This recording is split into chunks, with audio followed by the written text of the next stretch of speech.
Ready.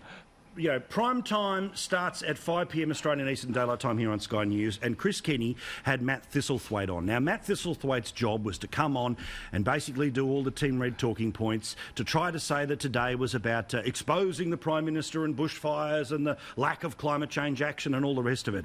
The only problem is he came up against a bloke who knows what he's talking about.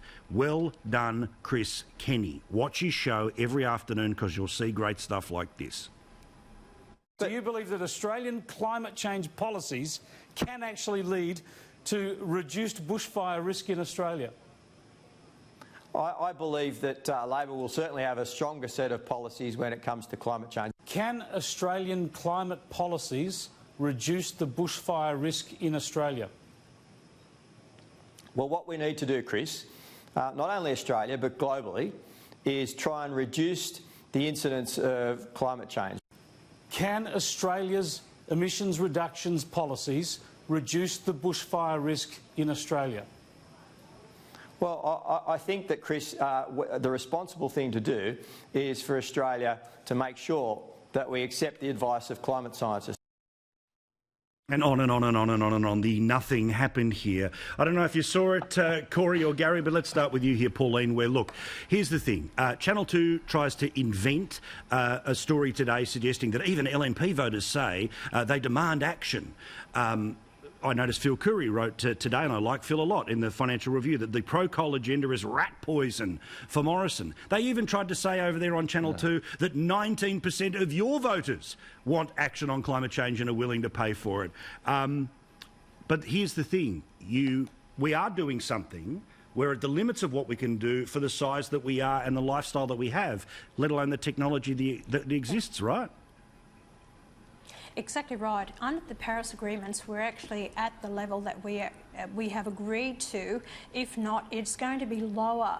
So here you have China 77% above their emissions target, 67% for India. Canada is 2%, and New Zealand, they're 4% above. So no one's meeting their targets, what they've agreed to. Australia is doing extremely well. What I see this as a profit-making exercise. They're using it as a political agenda, and this climate change, there has never been the real science that's been put forward to the people to understand what this is all about when they talk about greenhouse gas emissions, carbon dioxide.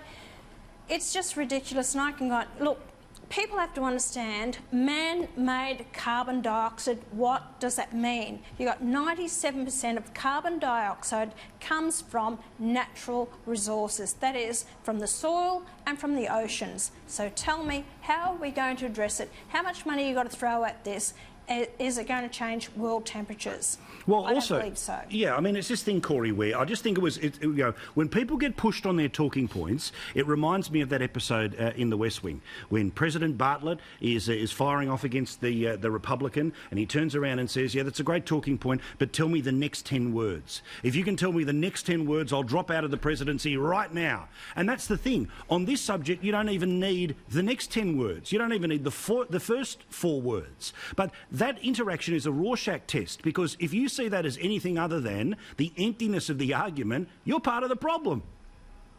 Well, Paul, the media is part of the problem, and the ALP have got away with their talking points going effectively unquestioned and unchallenged, and the only time there's any pushback, because we know that 9 media won't do it, ABC media won't do it, Channel 10 and Channel 7 won't do it, the only time there's any pushback or questioning about the veracity of what they say is on Sky.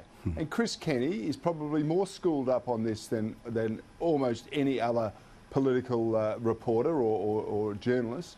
And Matt Thistlethwaite was absolutely unprepared for it. You can go through the statistics. You ask him about the science, the 97% of scientists. It's baloney. We all know it's baloney if you've done your research. We know what Pauline said. Most carbon dioxide is not anthropogenic.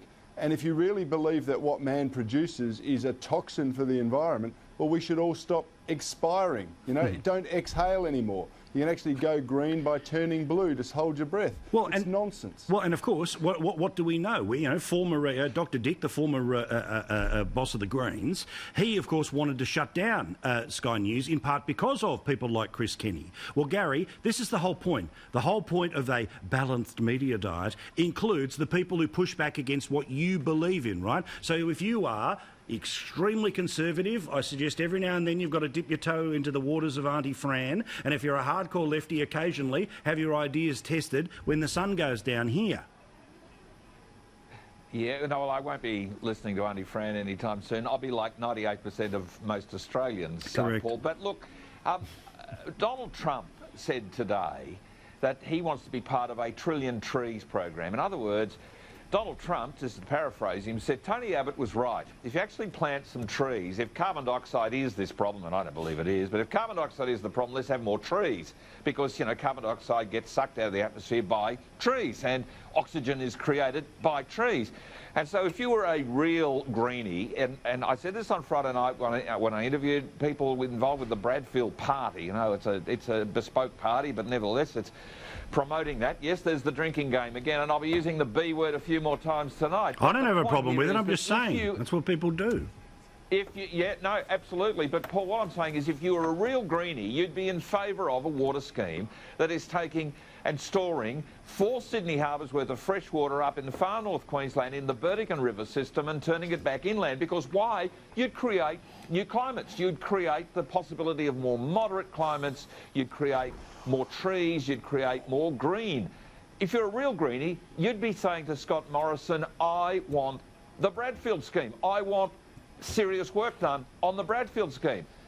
But we're not seeing that. What we're seeing are people who want to use socialism to tax people more, and they believe that if they take more money out of our pockets, suddenly, somehow or other, we're going to have a cleaner, greener environment. It is just piffle of the highest order. And Matt Thistlethwaite, seriously, he couldn't come up with the next 5 words. Don't even try and give him 10. He didn't even know what the next 5 were. Paul, all over the place. Labor don't really believe it, and they're just going through the motions. And look, mate, seriously, people on the Liberal side should be ashamed of themselves. Inner city seats in Sydney and Melbourne, Liberals in those seats, and some of the stuff they've said today, they should be ashamed of themselves. Stand for something, or else you're going to hurt yourself walking both sides of this barbed wire fence. OK, I understand that, but Cory, what about Moringa? OK, so there's the truth is that we can't pretend that Zali Steggall wasn't about one thing, right?